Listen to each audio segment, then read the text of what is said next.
Hello students, good morning to all of you. तो आज हम बात करेंगे इलेक्ट्रोस्टैटिक्स का पार्ट नंबर 9 कि electric field due to a dipole at a axial position and equatorial line. अच्छी स्थिति में और निरक्षीय स्थिति में विद्युत क्षेत्र की तीव्रता ज्ञात करेंगे। लास्ट में हम लोगों ने पढ़ा था इलेक्ट्रिक डायपोल और इलेक्ट्रिक डायपोल मोमेंट। ओके, तो सबसे पहले आप सभी का हमारे YouTube channel physics by Ravi sir में वेलकम है, स्वागत है। तो आइए हम स्टार्ट करते हैं अपना टॉपिक। तो लास्ट टाइम हमने बात की थी कि डायपोल क्या होता है, इलेक्ट्रिक डायपोल, और इलेक्ट्रिक डायपोल मोमेंट क्या होता है। इसकी डायरेक्शन भी आपको मैंने बताया था कि माइनस चार्ज, निगेटिव चार्ज क्या होता है, पॉजिटिव चार्ज होती है। तो अब ये कह रहा है कि हमें कैलकुलेट करनी intensity.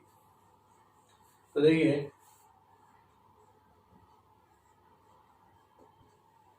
Electric field due to a dipole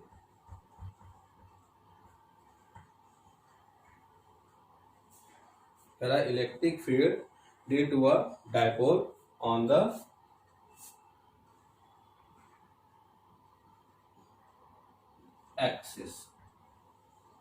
axis of dipole, यानी कि जो डायपोल है उसकी एक्सिस पर हमें क्या करना है, यहाँ पर इंटेंसिटी फाइंड करना है। मैंने लास्ट में थोड़ा सा बात कर लेते हुए आपको बताया था कि डायपोल क्या होता है कि जिसमें ऐसा एक सिस्टम है कि two equal but opposite charge एक दूसरे से किसी डिस्टेंस पर हो। तो यहाँ पे जैसे माइनस चार्ज, ये प्लस चार्ज, और ये इसका एक सेंटर पॉइंट क्या है, ओ, ये पॉइंट ए, ये बी। टोटल डिस्टेंस क्या ली थी हमने, 2l। ये L और ये L। तो ये बताया था आपको कि डायपोल क्या होता है कि two equal but opposite charge separated by a small distance, यानी दो इक्वल, यहाँ पे देखो मैग्नीट्यूड में तो इक्वल हो, बट यहाँ पे क्या है, एक माइनस है, प्लस है, दोनों कैसे अपोजिट चार्ज है, दोनों एक दूसरे से स्मॉल डिस्टेंस कितनी, 2l पर रखे हो। ऐसा जो सिस्टम बनता है इसको बोलते हैं इलेक्ट्रिक डायपोल। ठीक है, और इलेक्ट्रिक डायपोल मोमेंट क्या होता था कि the product of any one charge and separated distance, कि जो कोई भी एक चार्ज उनके बीच की जो डिस्टेंस है 2l, इनका जो प्रोडक्ट होता है इसको बोलते हैं इलेक्ट्रिक डायपोल मोमेंट। और ये वेक्टर क्वांटिटी होती है जिसकी डायरेक्शन होती है -2 -2 प्लस चार्ज की होती है। ओके, -2 प्लस होती है। तो अब हम बात कर रहे हैं, अच्छा हाँ तो ये जब डायपोल की बात की तो इस डायपोल के माइनस चार्ज है, ये प्लस चार्ज है, इन चार्ज को मिलाने वाली जो एक लाइन दिख रही है ये इसकी क्या कहलाती है, एक्सिस। ये इसका सेंटर पॉइंट से परपेंडिकुलर जो दिख रहा है डिस्टेंस लाइन पास हो रही है, इस लाइन को बोलते हैं इक्वेटोरियल लाइन बोलते हैं। क्या बोलते हैं इसको, इक्वेटोरियल लाइन बोलते हैं। तो सबसे पहले मैं एक्सिस पर बात करें कि ये जो एक्सिस है इसके कहीं पर एक पॉइंट पी प्रेजेंट हो, इस पॉइंट पर इंटेंसिटी कितनी होगी, या इसके इक्वेटोरियल पर हो तो कितनी होगी। तो पहले हम एक्सिस पर बात करते हैं, देखते हैं। तो हमने ये कहा ये एक डायपोल है, माइनस क्यू चार्ज और ये प्लस क्यू चार्ज, ये इसका सेंटर होगा, पॉइंट क्या है, O, A and B. Total small distance कितनी होती है, 2l। देखिए, तो ए से ओ की डिस्टेंस कितनी है, l, ये कितनी होगी, ये भी l हो जाएगी। ओके, 2l होगी टोटल। अब कह रहा है एक्सिस पर, तो इन दोनों चार्ज को मिलाने वाली एक्सिस कहाँ होगी, ये होगी यहाँ पर। देखिए, यहाँ पर एक पॉइंट कह रहा है पी की एक्सिस पर। ओके, इस पॉइंट पी पर इंटेंसिटी कितनी हो जाएगी। तो ये जो इसका डायपोल का सेंटर पॉइंट है, यहां से इसकी डिस्टेंस कितनी है, r है। देखिए डिस्टेंस है r है। अब देखिए जरा कि अगर हम बात करें ये प्लस चार्ज है, तो इस प्लस चार्ज की का इस पॉइंट पी पर इंटेंसिटी कितनी हो जाएगी। देखिए, तो आपको मैंने कहा था कि प्लस चार्ज में डायरेक्शन कहाँ होती है, बाहर की ओर होती है। देखिए ये, तो ये इसके पास होगा तो इसके का इस पर इंटेंसिटी काम करेगी, तो कितनी काम कर रही है यहाँ पर। देखिए ये क्या करेगा, इलेक्ट्रिक फील्ड लाइन निकालेगा इससे, इंटेंसिटी डायरेक्शन क्या होगी, बाहर की ओर, आउटवर्ड, यानी ये कितना काम कर रहा है, E1। ओके, इसी तरीके से अगर माइनस चार्ज की बात करें तो माइनस चार्ज में डायरेक्शन क्या होती है, इनवर्ड होती है अंदर की ओर, तो अंदर की ओर किधर हो जाएगी, इस तरीके से। देखिए माइनस चार्ज है तो माइनस चार्ज की ओर, ये तो इधर कितनी होगी यहां पर, E2 हो गया। अब अगर आप देखें यहां पर मैंने एक का एरो बड़ा बनाया, एक का एरो छोटा बनाया हुआ, क्या रीजन है, अरे इस पे कह रहा है ये प्लस की चार्ज की ये ज्यादा क्लोज है, पास में, ये डिस्टेंस कम है पी से। आपको मैंने कहा था कि E inversely proportional to R square होता है। अगर R जितना ज्यादा बढ़ेगा तो E की वैल्यू उतनी ही कम होती चली जाएगी, अगर R कम होगा तो ये क्या होगा, ज्यादा। तो ये अगर बात करें कि P और B की डिस्टेंस AP की कंपेरिजन में क्या है, ये टोटल डिस्टेंस की कंपेरिजन में ये डिस्टेंस क्या स्मॉल है, तो इसके कारण इंटेंसिटी यहाँ पे क्या होगी, ज्यादा होगी, कि डिस्टेंस कम है तो इंटेंसिटी ज्यादा इफेक्ट करेगी। तो यहाँ पर Q जो प्लस Q चार्ज के कारण इंटेंसिटी क्या होगी, ज्यादा स्ट्रॉन्ग होगी। बट यहाँ पर देखो ये डिस्टेंस क्या है, लार्ज है, डिस्टेंस लार्ज होने के कारण इसके कारण इंटेंसिटी क्या करेगी, कम होगी, क्योंकि R बढ़ेगा तो E डिक्रीज होगी। ओके, तो अब देखिए ये बात क्लियर होगी। अब क्या कह रहे हैं यहाँ पे कि सबसे पहले हम क्या करें, इंटेंसिटी निकालते हैं। तो क्या निकालें कि इलेक्ट्रिक फील्ड इंटेंसिटी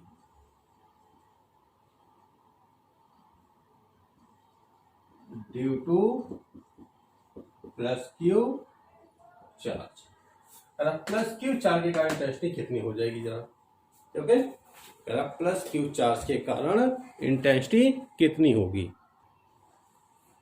ओके, तो हम बात क्या कर रहे हैं कि electric field intensity due two plus Q charge, इसके कारण इस पॉइंट P पर इंटेंसिटी कितनी हो जाएगी। देखिए तो तीव्रता का फॉर्मूला हमने पीछे पढ़ा था, E इक्वल टू के Q अपॉन R स्क्वायर, ये आपने फॉर्मूला पढ़ा हुआ था। ओके, तो देखते हैं तो क्या हो जाएगा, E1 इक्वल टू के Q upon R square, R क्या, ये डिस्टेंस देखिए B से P की डिस्टेंस, अब हमें ये डिस्टेंस नहीं दे रखी है, पर हमें O से P की डिस्टेंस कितनी R, O से B तक की डिस्टेंस कितनी L, टोटल R में से अगर लेस कर दें L तो ये कितनी हो जाएगी, R माइनस L, क्या लिख सकते हैं यहाँ पे, R minus L2 square. Okay, अब देखिए यहां पर हम प्लस माइनस चार्ज नहीं लेते हैं, जब बात करते हैं पोटेंशियल की तो वहां पे इसको साइन लेते हैं प्लस माइनस की, ठीक है, इंटेंसिटी पर केवल यहाँ पे डायरेक्शन पर डिपेंड करते हैं ये। तो इसी तरीके से अगर हम बात करें electric field intensity due to minus Q charge, क्या होगा, E2 इक्वल टू के, कितना चार्ज यहाँ पे देखिए Q। अब देखिए A से डिस्टेंस P की देखिए, तो यहां से हमें टोटल डिस्टेंस नहीं दे रखा, हमें पता है A से O की डिस्टेंस कितनी है, the distance between AO L and the distance from A to P R, so total distance from A to P R plus L means R plus L, A to P distance R plus L square. Okay, but resultant intensity कितनी होगी, देखिए E1 and E2 both are opposite in direction, दोनों किस काम करेंगे, क्यों, एक इधर काम कर रही, एक इधर काम कर रहा है, दोनों ये इधर E1 E2 दोनों अपोजिट डायरेक्शन में। अब दूसरी बात कि प्लस Q के पास में क्या है, E1, इनकी P की डिस्टेंस यहां से क्या है, कम है, इसकी डिस्टेंस क्या, तो इसकी का इंटेंसिटी क्या है, स्ट्रॉन्ग है, मीन्स कि E1 इज ग्रेटर देन क्या है, E2। भाई सीधी बात, जिसकी जो डिस्टेंस कम होगी उसके इंटेंसिटी ज्यादा होगी, जहां डिस्टेंस ज्यादा होगी वहां पे इंटेंसिटी कम हो जाएगी। तो रिजल्टेंट इंटेंसिटी कितनी हो जाएगी, देखिए resultant intensity equal to E1 minus E2। अब E1 E2 हमने कैलकुलेट किया हुआ है, तो रखते हैं जरा E1 लिखिए K Q upon R minus L2 whole square minus K Q upon R plus L2 whole square. देख सकते हैं के क्यू कॉमन अगर हो जाएगा 1 upon R minus L2 whole square minus R plus L2 whole square equal to K Q. LCM ले सकते इसको मल्टीप्लाई कर लें, R square minus L square to whole square. अब देखिए A plus B minus B condition बनेगी, इसको divide करेंगे क्या बचेगा R plus L2 whole square minus R minus L2 whole square. LCM लेना तो आपको आता ही होगा, तो इक्वल टू के क्यू, ठीक है, R plus L square means ये बना ए प्लस बी का whole square. A plus B का होल स्क्वायर फॉर्मूला क्या था, A square plus B square plus 2ab, R square plus L square plus 2rl minus same लिखिए R minus L2 whole square, R square plus L square minus 2rl, नीचे R square minus L square to whole square. अब देखिए यहाँ पे minus का sign आएगा, bracket open तो minus sign का अंदर मल्टीप्लाई हो जाएगा, ये plus minus minus plus minus minus minus minus plus हो जाएगा। Okay, R square plus R square minus L square plus L square minus equal to K Q. देखिए 2rl क्या राइट कर सकते हैं 4rl, तो इसको क्या राइट कर सकते हैं 2 into 2l into are right कर सकते हैं, 2 2 जा 4, 2 into 2l into are multiply करें वही वैल्यू आ जाएगी upon R square minus L square to whole square. क्या देखेंगे इक्वल टू के क्यू को मल्टीप्लाई कर देगा, क्यू को मल्टीप्लाई कर दें तो क्या हो जाएगा देखिए 2 हो जाएगा Q into 2l into R upon R square minus L square to whole square. अब ये देखिए क्यू इंटू 2l राइट है, क्यू इंटू 2l किसके इक्वल होता है P equal to Q into 12 electric dipole moment इसको बोलते हैं विद्युत द्विध्रुवागुण।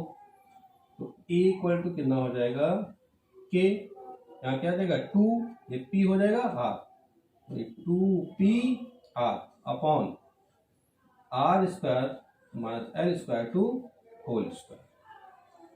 ओके, आगे देखिए यहाँ पर बात करें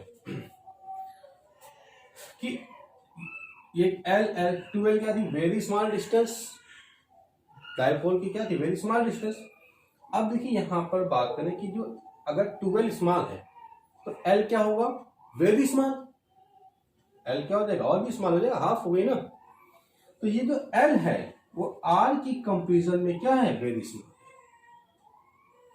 L जो है वो R की कंपेरिजन में क्या है वेरी स्मॉल है। If R is greater than L then L tends to क्या मान लेंगे 0, यानी R क्या है L से बहुत बड़ा है तो L क्या आ जाएगी नेग्लिजिबल के आसपास होगी, इसलिए हमने इसको क्या मान लिया 0। तो अगर यहाँ पे नीचे 0 रख देंगे तो इक्वल टू के 2PR अपॉन ये L क्या हो जाएगा 0, तो R स्क्वायर बचेगा, R स्क्वायर का होल स्क्वायर क्या आएगा R टू पावर 4, एक पावर से पावर कैंसिल हो जाएगी, तो इक्वल टू के 2P अपॉन R क्यूब।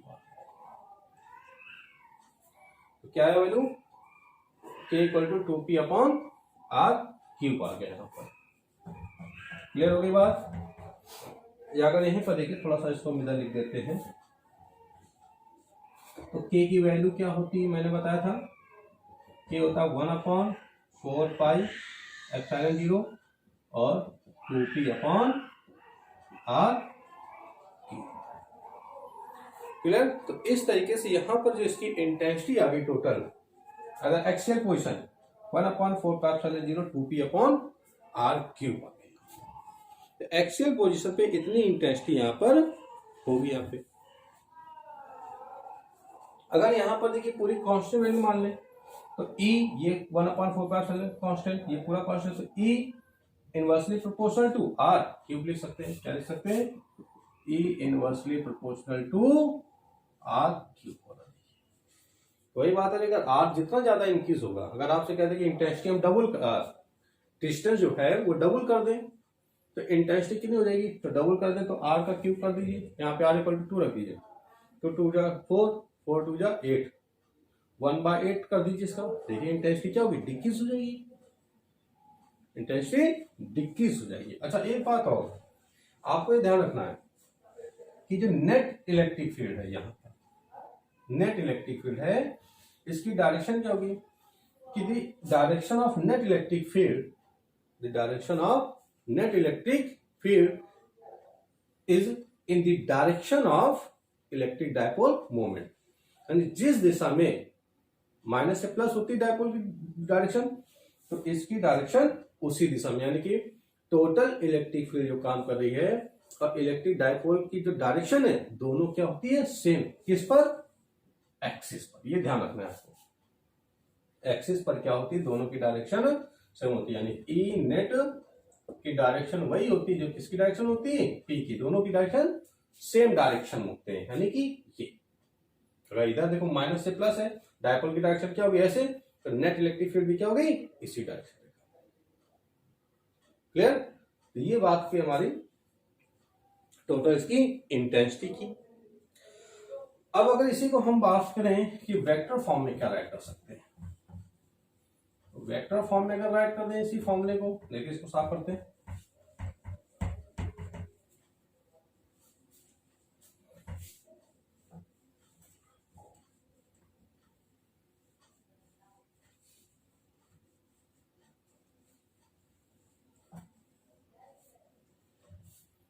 देखिए क्या लिखा हुआ है? E=1/4πε 2p/r³। अगर वेक्टर फॉर्म की बात करें तो वेक्टर E=1/4πε0 2p/r³,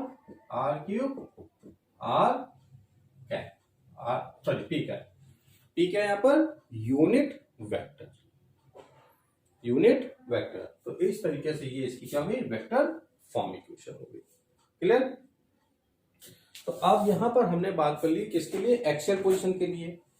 इसी तरीके से अगर हम बात करें कि जो हमारी इक्वेटोरियल लाइन पर इलेक्ट्रिक फील्ड कितनी हो जाएगी, तो इसके लिए हम इक्वेटोरियल लाइन पर भी इजीली इंटेंसिटी यहां पर हम कैलकुलेट कर सकते हैं।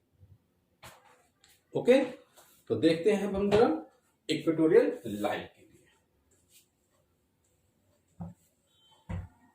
डायरेक्शन ध्यान रखना है आपको, कंपटीशन में क्वेश्चन आता है इलेक्ट्रिक फील्ड और इसमें डायपोल की डायरेक्शन क्या होगी एक्सिस कंडीशन पे, तो जिस डायरेक्शन में डायपोल की डायरेक्शन होगी उसी डायरेक्शन में इंटेंसिटी, यानी सेम डायरेक्शन होता है। Okay, intensity.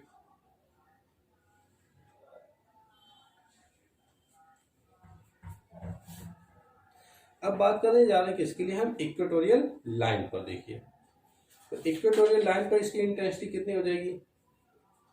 लिखा electric field due to a dipole on the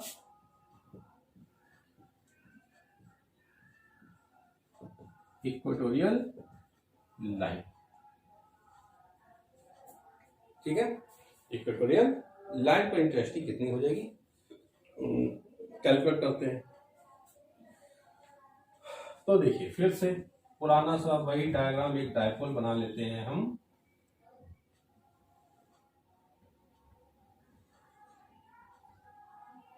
ये डायपोल है, माइनस चार्ज, यहां पर क्या है? Plus charge. ये इसका सेंटर पॉइंट होगा, ये इसकी डिस्टेंस L, ये distance L, total distance because 2L। A and B। Equatorial line मैंने क्या कहा? Perpendicular distance perpendicular on the dipole, तो जब डायपोल में परपेंडिकुलर ड्रॉ, मान लीजिए एक तरीके से ये जो लाइन पास हो इससे, है ना, तो यहां पे मैंने कहा एक पॉइंट क्या है? P है। इस पॉइंट P पर हमें क्या निकालना? इसकी इंटेंसिटी निकालनी है। तो अगर ये देखिए प्लस Q है प्लस क्यू में आप जानते हैं कि इलेक्ट्रिक फील्ड इंटेंसिटी विद्युत क्षेत्र की तीव्रता की दिशा क्या होती है, बाहर की ओर होती है। क्या होती है, ये चार्ज है तो क्या होगी, बाहर की ओर होगी। तो ये देखिए चार्ज है, तो इसके कारण यहाँ पे डायरेक्शन क्या होगी, आउटवर्ड। कहाँ होगी, देखिए इधर से बाहर की ओर, यानी कि ये देखिए, ये क्या लिख सकते हैं इसको, E1। देखिए बाहर की ओर दिख रहा, प्लस है, प्लस में क्या दी, बाहर की ओर, इसको घुमा दीजिए तो बाहर। अब माइनस क्यू चार्ज में देखिए, तो माइनस चार्ज में डायरेक्शन क्या होती है, अंदर की ओर। तो ये यहाँ पर इसको मिलाया हमने, इसमें क्या होगी, अंदर की ओर डायरेक्शन क्या हो जाएगी, ये देखिए क्या काम कर रहा है, E2 की ओर और टूवर्ड्स, इसमें क्या होती है, आउटवर्ड्स, प्लस में बाहर की ओर, माइनस में अंदर की ओर। ओके, तो अब यहाँ पर देखिए मैंने कहा ये इस एंगल कितना बन रहा है, थीटा, ये कितना बन रहा है, थीटा, और इस O से ये जो डिस्टेंस है कितनी है, R। तो कह रहा कि इस पॉइंट P पर नेट इलेक्ट्रिक फील्ड कितनी हो जाएगी, ये कैलकुलेट करना है आपको, ये कैलकुलेट करना है। अब देखिए यहाँ पे क्या है, डायपोल, डायपोल की डायरेक्शन क्या होती है, मैंने कहा माइनस से प्लस की ओर होती है। बात समझना, डायपोल की डायरेक्शन क्या दिख रही है, ये दिख रही है, लेकिन नेट इलेक्ट्रिक फील्ड का है बैक साइड में, देखिए ये क्या काम कर रहा है, नेट इलेक्ट्रिक फील्ड, और डायपोल की डायरेक्शन क्या है, आगे की ओर। तो अगर हम यहाँ पे आपसे कह दें कि electric field, net electric field की डायरेक्शन क्या होगी, तो net direction of net electric field opposite to the direction of electric dipole moment, यानी जो विद्युत द्विध्रुव है उसकी दिशा की क्या होगा, विपरीत होगी। यहाँ पे विद्युत क्षेत्र का देख सकते हैं कि यहाँ पे क्या काम कर रहा है, आगे क्यों काम कर रहा है, माइनस से प्लस की ओर, जबकि यहाँ पे नेट इलेक्ट्रिक फील्ड का काम कर रही है बैक साइड में, ये देखिए, तो एक इधर काम कर रहा है, एक सॉरी ये देखिए ऐसे काम हो रहा है। ओके, एक ये काम कर रही है इस दिशा में, एक इस डायरेक्शन पे काम कर रहा है, तो दोनों की डायरेक्शन क्या है, अपोजिट। तो यहाँ ध्यान रखना आपको इस बात पे कि इसमें इक्वेटोरियल लाइन पर दोनों की डायरेक्शन क्या होगी, अपोजिट होती, जबकि एक्सियल कंडीशन में क्या होती, दोनों की डायरेक्शन सेम होती है। क्लियर, आगे देखते हैं जरा। तो अब हमने ये कहा कि ये देखिए एक ट्रायंगल बन रहा है POB बना, ये डिस्टेंस R, ये L है, ये एंगल कितना बना, थीटा, थीटा सामने क्या हो गया, परपेंडिकुलर लंब, ये क्या होगा, बेस आधार, ये क्या होगा, हाइपोटेनियस कर्ण। अगर हम पाइथागोरस थ्योरम लगा दें तो ये डिस्टेंस निकाल सकते हैं, हाइपोटेनियस। पाइथागोरस थ्योरम क्या होता है, देखिए कि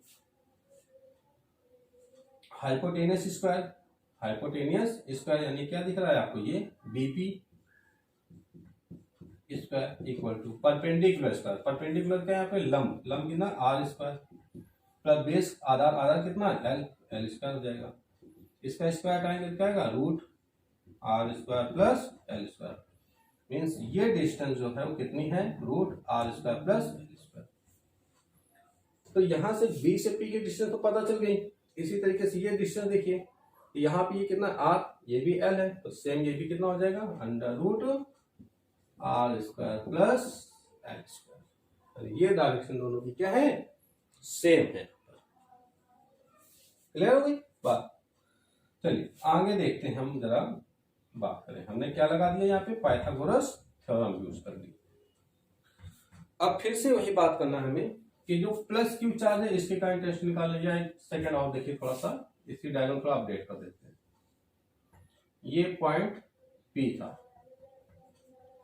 इस पॉइंट P पर ये इंटेंसिटी वर्क कर रही कितनी, E1, ये कितना काम कर रहा है, E2, ये इसकी एक्सिस है। ओके, ये इसके साथ कितना एंगल बना, थीटा, ये कितना एंगल बना रहा, थीटा। तो अब हम क्या करें, E1 E2 को टू कंपोनेंट्स में, दो घटकों में डिवाइड कर दें। तो हमने क्या किया कि एक तो इस पे परपेंडिकुलर डाल दिया, ये एक इधर डाला। तो ये देखिए जो इसके एक्स एक्सिस की डायरेक्शन में कंपोनेंट काम कर रहा है वो क्या होता है, कॉस थीटा। ये कितना हो जाएगा, E1 कॉस थीटा। तो ये कितना हो जाएगा, E1 sine theta. Vertical component, ऊर्ध्वाधर घटक क्या होता है, साइन, हॉरिजॉन्टल क्षैतिज घटक क्या होता है, कॉस। तो हो गया E1 साइन थीटा, ये क्या हो गया, E1 कॉस थीटा। अब इसी तरीके से हमने क्या किया, E2 को 2 कंपोनेंट्स में डिवाइड किया। देखिए सीधा परपेंडिकुलर ड्रॉ किया, ये तो ये क्या हो जाएगा, E2 का ये परपेंडिकुलर हो गया, ये क्या हो जाएगा E2 साइन थीटा होगा तो घटक, अच्छा घटक क्या आ जाएगा E2 कॉस थीटा हो गया। ठीक है, तो अगर हम देखें यहां पर कि इस डायरेक्शन पर यानी E1 sine theta E2 sine theta both are equal but in opposite, दोनों परिमाण में तो समान है लेकिन डायरेक्शन में क्या है, अपोजिट है, तो इनका तो रिजल्टेंट क्या हो जाएगा, 0 हो जाएगा। दोनों भाई मैंने कहा था 2 ये भी है 2 ये भी है, दोनों एक दूसरे का पॉइंट, तो 2 - 2 इक्वल टू 0। तो E1 sine theta and E2 sine theta का जो रिजल्टेंट होगा वो क्या होगा, 0 हो जाएगा। बट यहां देखो कि E1 cos theta and E2 cos theta both are work in a one direction, दोनों ही एक ही डायरेक्शन पे काम कर रहे हैं, E1 cos theta E2 cos theta. तो यहां पर टोटल इलेक्ट्रिक फील्ड कितनी हो जाएगी, equal to E1 cos theta plus E2 cos theta हो गया। तो टोटल इलेक्ट्रिक फील्ड कितनी आ गई, देखिए कि E equal to E1 cos theta plus E2 cos theta. तो अगर यहां से E की cos थीटा कॉमन कर लेंगे तो E1 प्लस E2 क्या आएगा, cos थीटा, इक्वेशन फर्स्ट आ गया। क्लियर बात। अब अगर हमें E1 E2 पता चल जाए, ये जो इंटेंसिटी है और थीटा की वैल्यू, तो हम यहाँ पे नेट इंटेंसिटी कैलकुलेट कर सकते हैं, टोटल इंटेंसिटी कितनी वर्क करेगी। तो अब देखिए क्या निकालें, फिर से वही बात कि electric field at point P due two plus charge, धन आवेश के कारण P पर कितनी तीव्रता काम करेगी। क्या लिखा हमने,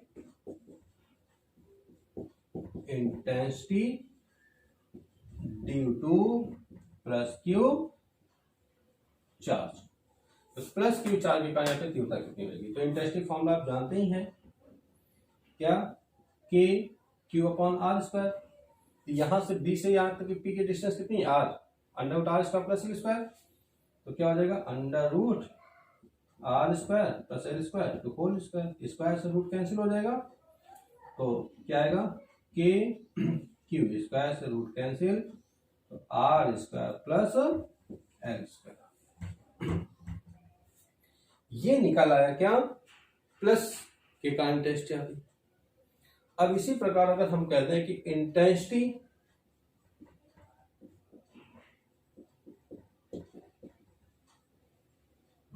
due to minus Q charge, minus Q charge की इंटेंसिटी कितनी हो जाएगी, तो माइनस क्यू चार्ज की इसी तरीके देखिए E2 equal to K Q, ये डिस्टेंस देखिए कितनी, √r² प्लस स्क्वायर अंदर की ओर, तो सेम वही बात √r² plus L² to whole square, square से रूट कैंसिल, तो E2 equal to K Q upon क्या आएगा R² प्लस L²।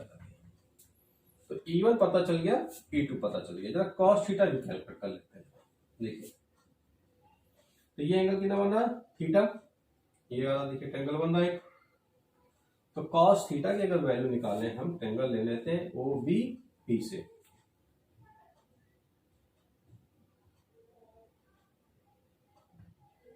क्या ले रहे हैं, ट्रायंगल OBP, ये वाला। ओके, तो cos इक्वल टू क्या होता है, base upon hypotenuse, base upon cos theta equal to क्या होता है, बेस अपॉन हाइपोटेनियस, हाइपोटेनियस। तो देखिए इसके सामने बेस यानी आधार, आधार कितना है L, हाइपोटेनियस यानी कर्ण, कर्ण कितना है √r² प्लस L²। तो E1 E2 cos थीटा की वैल्यू आप कहाँ रख देंगे, इक्वेशन फर्स्ट में, E1 E2 and cos theta put in equation first. E equal to देखिए E1 कितना है K Q upon R square plus L square plus E2 कितना है same K Q upon R square plus L square into क्या cos theta कितना है ये L upon R square plus L square. देखिए ये क्या लिखा रूट लगा हुआ है, रूट को घटाएं तो पावर क्या लिख सकते हैं 1/2। तो हमने इसकी पावर क्या लिख दिया 1/2। इधर देखिए ये क्या है सेम है K Q upon R square दोनों ऐड हो जाएंगे तो क्या हो जाएगा 2k Q upon R square plus L square into L upon R square plus L square to whole power 1/2। Clear. अब देखिए नीचे यहाँ पे क्या दिख रहा है कि under upon R square plus L square into R square plus square to whole power 1/2। दोनों सेम है, पावर यहाँ पे नहीं 1/2, यहाँ पे पावर कितनी है 1/2 है।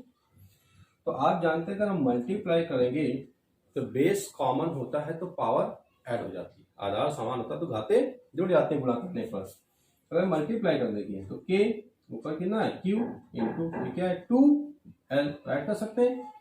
नीचे देखिए R square plus L square, इसकी पावर कितनी है 1/2, इसकी पावर कितनी सॉरी इसकी पावर 1, इसकी पावर 1/2 तो 1 + 1/2 इक्वल टू 3/2। इसकी होल पावर कितनी आ जाएगी 3/2। अब ये क्या रखेंगे q into 2l, q into 2l क्या होता है p equal to q into 2l, यहाँ p राइट कर सकते हैं equal to kp upon R square L square to whole power 3/2। Okay देखिए if r is greater than l then l tends to 0। मैंने अभी आपसे कहा था कि l क्या है वेरी स्मॉल सेपरेशन डिस्टेंस। भाई 12 कितनी होती है मैंने कहा था अप्रॉक्स 10⁻11 -11 है ना, तो 12 10⁻11 तो l कितना हो जाएगा उससे और भी कम हो जाएगा। r जितनी यहाँ पे बहुत ज्यादा, r तो कहाँ तक बात कर सकते हैं इन्फिनिटी तक बात कर सकते हैं, तो इन्फिनिटी के कंपेरिजन में l क्या होगा वेरी स्मॉल होगा ना, इसलिए हमने l को क्या मान लिया नेगलेक्ट कर दिया कि 0 के आसपास। अब ये वैल्यू अगर यहाँ रखते हैं तो इक्वल टू के पी, ये क्या आ जाएगा 0 हो जाएगा l तो क्या आ जाएगा R square whole power 3/2, square से पावर कैंसिल हो जाएगा K P upon R cube आ गया। देखिए यस को हम क्या राइट कर सकते हैं इक्वल टू के को क्या राइट कर सकते हैं 1/4πε0 कितना आया P upon R. In vector form में क्या लिखेंगे vector equal to 1/4πε0 P upon R cube P cap. तो ये इसकी इंटेंसिटी निकल आई इक्वेटोरियल लाइन पर equal to 1/4πε P upon R cube, या इसी को वेक्टर फॉर्म में क्या राइट कर सकते हैं ये राइट कर सकते हैं equal to 1/4πε P upon R cube dot R cap. तो इस तरीके से हम यहां पर किसी के लिए भी इंटेंसिटी इजिली कैलकुलेट कर सकते हैं। बट दोनों ही कंडीशन में एक बात देखी एक्सियल पोजीशन पे यहां भी क्या रहा E inversely proportional to R cube, वहां पर भी क्या था E inversely proportional to R cube. तो आर जितना ही ज्यादा इंक्रीज होगा सीधी सी बात है ई उतनी ही डिक्रीज होती चाहिए। तो दोनों ही कंडीशन हमारी हो गई एक्सियल कंडीशन पर और इक्वेटोरियल लाइन पर, या जैसे एक्सियल अक्ष पर और इक्वेटोरियल मतलब क्या होता है निरक्ष पर। ओके तो नोट कर सकते हैं आप, आगे देखते हैं। फिर ये हमारे जो दो टॉपिक की बात की हमने बात की ये हमारे बोर्ड लेवल पे आते हैं।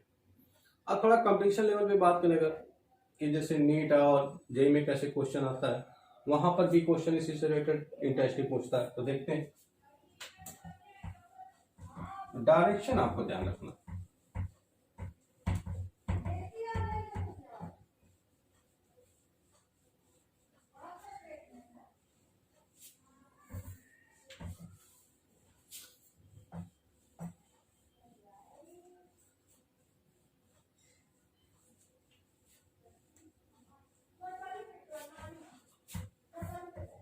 तो दो कंडीशंस हो गई हमारी, एक्सिस पर और इक्वेटोरियल लाइन पर हो गई।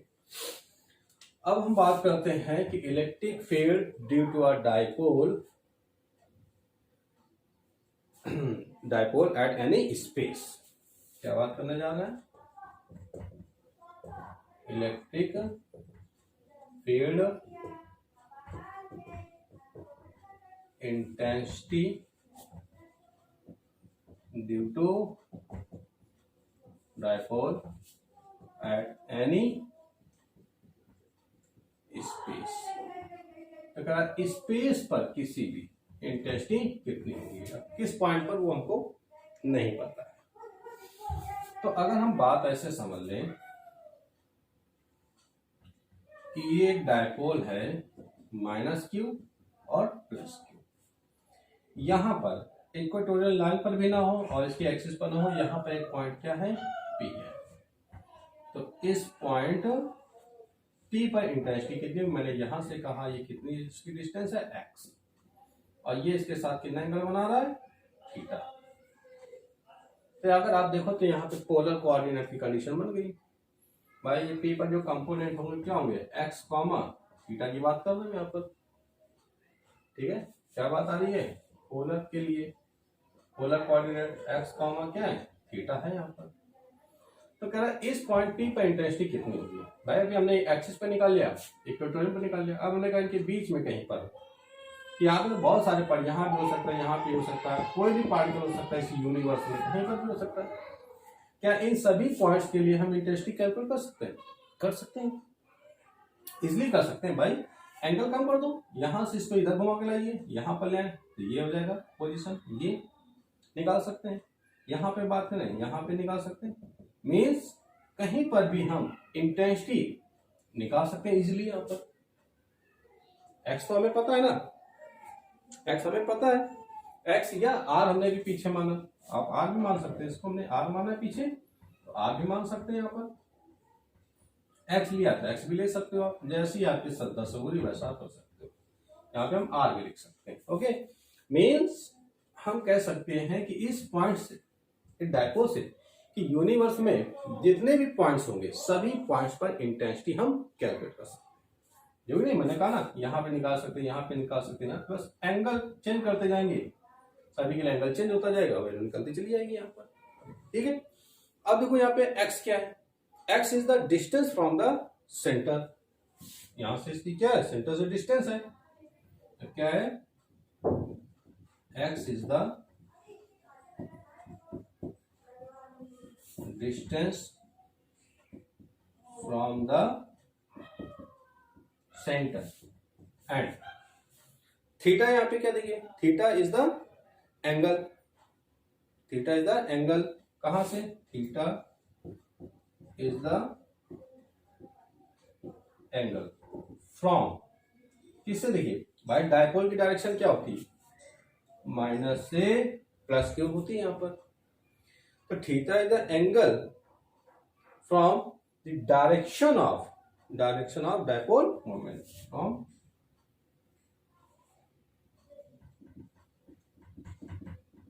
Direction of dipole moment. जो मोमेंट यहाँ पे डायपोल की डायरेक्शन है उससे एंगल है, ये काम कर रहा, इससे ये थीटा एंगल, ओके, ये एंगल थीटा है। अब देखिए आगे अगर हम बात करते हैं कि ये हमारा डायग्राम बना हुआ था, ये हमारा P जो है डायपोल काम कर रहा है, इसको टू कंपोनेंट्स में डिवाइड कर देते, तो देखिए इधर बनाते हैं इसका डायग्राम में, प्लस क्यू माइनस क्यू, ये था, ये P इस डायरेक्शन पे काम कर रहा है, देखिए ये इधर कितनी डिस्टेंस है, ये x है। हम क्या करने जा रहे हैं, P को टू कंपोनेंट्स में यानी डिवाइड कर, दो भागों में इसको डिवाइड कर, तो दो भागों में डिवाइड करने के लिए ये कितना एंगल बन रहा है, यहाँ से थीटा एंगल बना रहा है। तो अगर हम यहाँ से इस पे एक परपेंडिकुलर ड्रॉ कर दिया, ये इधर इसको हमने टू पार्ट्स में डिवाइड कर, ये देखिए इस तरह इधर इस पे डालना, ये देखिए क्या हुआ, इसको हमने 2 कंपोनेंट्स में डिवाइड किया, रिजॉल्व कर दिया। तो यहां पर अगर देखें जिसके साथ एंगल बनाता है ये क्या होता है, हॉरिजॉन्टल क्षैतिज घटक, ये क्या आ गया P cos थीटा। ये क्या है वर्टिकल यानी कि ऊर्ध्वाधर घटक, क्या बन गया P sin थीटा। यानी हमने P को 2 कंपोनेंट्स में डिवाइड कर दिया, P cos थीटा और P sin थीटा। अब देखिए यहां पर हमने माना ये पॉइंट कोई मान लेते हैं n, क्या माना इसको n मान लिया पॉइंट। अब देखिए जो P cos थीटा है, P cos थीटा किस डायरेक्शन पे काम कर रहा है, जिस डायरेक्शन में डिस्टेंस है n की ओर काम कर रहा है। भाई देखो मैंने क्या कहा था कि ये है पॉइंट P पर इंटरेस्ट निकालनी है, तो P cos थीटा क्या काम कर रहा है इसी डायरेक्शन पे, यानी ये इसके लिए एक्सिस पर काम कर रहा है, उसी दिशा में काम करना, बात समझ रहे हैं। जबकि P sin थीटा क्या कर रहा है, देखो P sin थीटा ये देखो ये P sin थीटा काम कर रहा है यहाँ पर, ये n है, तो ये इसके लिए क्या बना रहा है 90 डिग्री एंगल बना रहा है, वही इक्वेटोरियल लाइन वाली इस पॉइंट पे निकाला था। तो ये जो है वो क्या बना रहा है 90 डिग्री एंगल बना रहा है इसके साथ में, यानी ये काम कर रहा है लंबवत परपेंडिकुलर डायरेक्शन पर, या देखो ये, जबकि P cos थीटा उसी की डायरेक्शन में काम कर रहा है, यानी हॉरिजॉन्टल डायरेक्शन पे काम कर रहा है। तो हम ये कहते हैं अगर कि P cos theta work in the axial position, P cos theta किस पे काम कर रहा है एक्सियल पर, अब जबकि P sin थीटा किस पे है इक्वेटोरियल लाइन पे काम कर रहा है। तो हम ये कह दें कि फॉर एक्सियल पोजीशन, इसके लिए बात कर रहे हैं फॉर एक्सियल पे क्या काम कर रहा है P cos थीटा। तो इंटेंसिटी कितनी हो जाएगी, देखिए क्या निकालें इंटेंसिटी,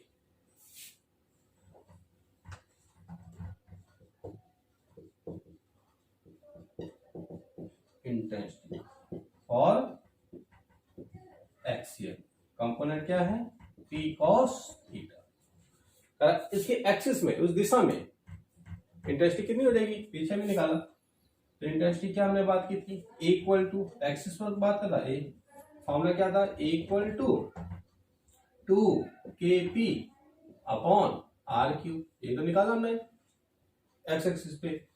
तो यहाँ पर जब हम कंपोनेंट कितना ले रहे हैं cos थीटा एक्सिस में, cos थीटा काम कर रहा है तो कितना देखिए 2kp cos theta upon x जगह r भी लिख सकते हैं, मैंने कहा या आ जाएगा। ओके, अब हम बात करें सेम कि फॉर इक्वेटोरियल की इंटेंसिटी फॉर इक्वेटोरियल लाइन, किसके लिए हम बात कर रहे हैं P sin थीटा, इसके कारण यहाँ पे इंटेंसिटी कितनी हुई कह रहा P sin थीटा के कारण, तो वही E इक्वेटोरियल पे क्या था अभी आया था कि kp अपॉन r क्यूब, तो kp sin theta upon x cube. Okay, ये बात आगे समझ नहीं आता। तो अब देखिए यहां पे, तो दोनों के हम कह रहे हैं कि नेट इलेक्ट्रिक फील्ड कितनी होगी, दोनों की नेट इलेक्ट्रिक फील्ड कितनी। अच्छा बात को समझ लें जरा थोड़ा सा, कि मैंने आपसे कहा था कि एक्सियल पोजीशन पर एक्सिस पर जब बात करें तो एक्सिस पर इंटेंसिटी की जो डायरेक्शन होती है वो डायपोल की डायरेक्शन में होती है, दोनों की दिशाएं विद्युत ध्रुवागुण और विद्युत क्षेत्र की दिशा दोनों समान होती है, जबकि इक्वेटोरियल लाइन पर डायरेक्शन क्या होती है अपोजिट होती है। बोला था मैंने भाई, अगर हम एक बात को ऐसे देखें, ये मान लीजिए डिस्टेंस कितनी थी x थी, ये यहां पर करें बात, ठीक है, तो ये क्या करा इक्वेटोरियल लाइन पर इस पे डायपोल की डायरेक्शन किधर है, इधर क्यों है, यहां पे डायरेक्शन मालूम ऐसे बना सकते हैं, देखो ये इधर काम कर रहा, इधर ऐसे अपोजिट डायरेक्शन पे काम कर सकती है ना, परपेंडिकुलर यहाँ पे, ये मान लीजिए काम कर रहा है यहाँ पे भाई, क्या था ऐसे देखो ना, ये था minus Q plus Q, dipole की डायरेक्शन ये थी, जबकि हमने नेट इलेक्ट्रिक फील्ड निकाला था तो ये E1 ये E2 ये काम कर रहा था, ये इधर काम कर रहा था P, इसकी डायरेक्शन ये थी, तो ये तो कह रहा है ये P इधर काम कर रहा है, इक्वेटोरियल के लिए बात कर रहे हैं, इक्वेटोरियल कंडीशन बन रही है तो P साइन थीटा इसके अगेंस्ट ही हो गई। तो इन दोनों का अगर हम बात करें, यहाँ पे काम कितना काम कर रहा है, ये यहाँ पे बेस के का इंटेंसिटी कुछ काम कर रही है, हमने निकाला E, तो इन दोनों की नेट इलेक्ट्रिक फील्ड मान लीजिए कितनी होगी, E नेट, E नेट कितना हो जाएगा देखिए। तो अगर हम बात करें कि E नेट कितना हो जाएगा, E net equal to under root क्या E A square plus E perpendicular square, निकाल सकते हैं। ओके, तो अब देखो परपेंडिकुलर यानी कि इक्वेटोरियल लाइन पर ये है ना, अगर वैल्यू रख दें यहाँ पर E net under root E A square, देखिए ये वैल्यू क्या आ रही थी, ये 2kp cos theta upon X cube और होल स्क्वायर प्लस परपेंडिकुलर यानी इक्वेटोरियल लाइन पर कितना आया, kp sine theta upon X cube का होल स्क्वायर, ई नेट। देखिए ये होल स्क्वायर है, ये भी होल स्क्वायर है, तो अगर इसका स्क्वायर करें तो कितना आ जाएगा, 4 स्क्वायर 4 के square P square cos square theta upon इसकी पावर कितनी हो जाएगी, 6 हो जाएगी।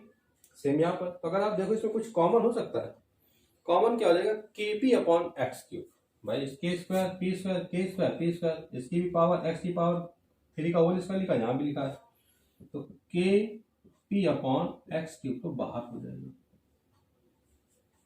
अब यहाँ क्या था, 2 का स्क्वायर कितना हो गया 4, इधर क्या था कॉस स्क्वायर थीटा प्लस यहाँ क्या बचेगा, ये बाहर गया एक बाहर गया साइन स्क्वायर थीटा। ओके, ये वैल्यू आ गया। अब इसको हम क्या राइट कर सकते हैं, के पी अपॉन एक्स क्यूब, देखिए 4 कॉस स्क्वायर थीटा है, इसको हम ब्रेक कर दें, क्या लिख सकते हैं, अगर इसको देखिए कि 3 cos square theta plus cos square theta plus sine square theta right कर सकते हैं, 3 1 4 हो जाएगा, यानी 3 cos square theta plus cos square theta plus sine square theta. ये देखिए cos square theta plus sine square theta 1 हो जाएगा, कितना आएगा 1 बन जाएगा यहाँ पर, इधर देखिए ऊपर आ जाइए, तो के पी अपॉन एक्स क्यूब ये कितना आएगा 1 प्लस इधर क्या आएगा 3 कॉस स्क्वायर थीटा। तो स्पेस पर नेट इलेक्ट्रिक फील्ड कितनी आ गई, ये आ गया के P upon X cube 1 plus 3 cos square theta. अब देखो ये तो निकला है, अब हम अगर कह दें कि जो नेट इलेक्ट्रिक फील्ड है इसकी डायरेक्शन क्या होगी, तो डायरेक्शन निकालिए, तो भाई इस डायरेक्शन में हॉरिजॉन्टल से बात कर रहा है, ये मैंने कहा कितना एंगल बन रहा है अल्फा, तो tan अल्फा निकाल ले, तो tan अल्फा क्या हो जाएगा भाई, tan का फॉर्मूला क्या होता है परपेंडिकुलर अपॉन बेस, तो परपेंडिकुलर कितना काम कर रहा है E, बेस कितना काम कर रहा था यहाँ पे E, ये देखो हो जाएगा सॉरी इक्वेटोरियल परपेंडिकुलर है ना। अब इसकी भी वैल्यू पता है हमें कितना 2kp cos upon X cube, यहाँ पे इसकी वैल्यू कितनी निकाली हमने इक्वेटोरियल पे kp अपॉन साइन थीटा, ये दे रखा हुआ है, दोनों को डिवाइड कर दो, kp से kp कैंसिल हो जाएगा, एक्स क्यूब से एक्स क्यूब कैंसिल हो जाएगा, तो sine upon cos 10 1/2 1/2 tan theta, ये निकाला है क्या इसकी डायरेक्शन। अब अगर हम यहीं पे बात कर दें, मान लीजिए ये पॉइंट यहाँ पे था, ये पॉइंट पे यहाँ पे ना होकर यहाँ पे कहीं होता, यानी डायपोल की डायरेक्शन में, ये एंगल कितना बना था थीटा, ये ऐसे से कम होता चला, तो एंगल क्या हो जाएगा थीटा इक्वल टू 0 हो जाएगा यहाँ पर, थीटा इक्वल टू 0। तो इफ थीटा इक्वल टू 0, यहां पे रख देंगे 0, तो कितना आ जाएगा ई नेट। देखिए कॉस 0 1 हो जाएगा, ये पूरा 1 हो जाएगा, क्या चाहिए यहाँ पे 1, तो क्या आ जाएगा K P upon X cube आ गया। देखिए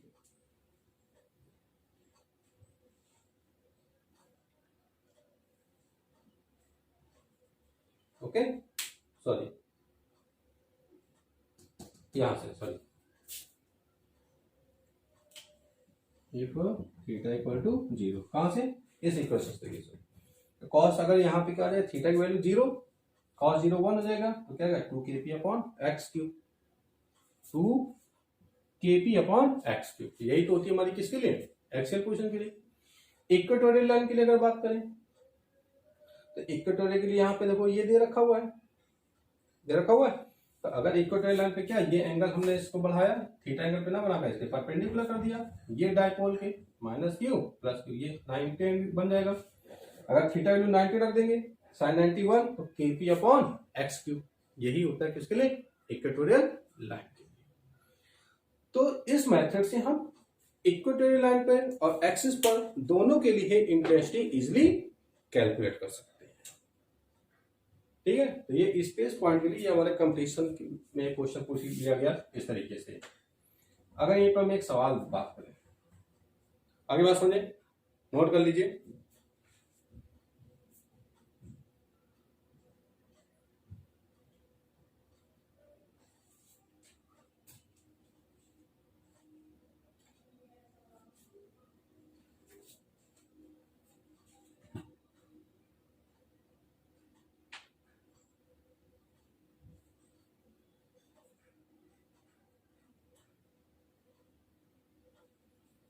नोट हो गया।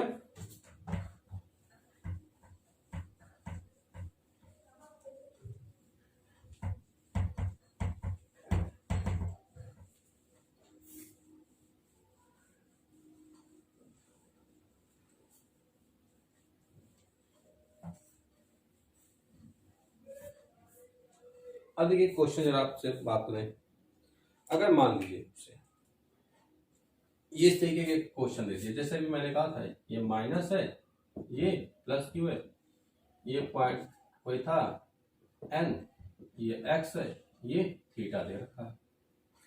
आपसे यहाँ पे वैल्यू इंटेंसिटी निकालने के लिए कहता है, तो आप थीटा की वैल्यू क्या लेंगे, ये बात समझना है, थीटा की वैल्यू क्या लेना है। तो अभी मैंने आपसे क्या कहा, theta is the angle from the direction of dipole moment. कि जो डायपोल की डायरेक्शन होती है इससे एंगल बन रहा है, यहाँ पे एंगल ही बन रहा है ना। अगर यहीं पे क्वेश्चन चेंज कर दे, हम मान लीजिए थोड़ा सा इस क्वेश्चन को ऐसे कर देता है कि यहाँ पे प्लस क्यू है और माइनस क्यू है, ये दिया।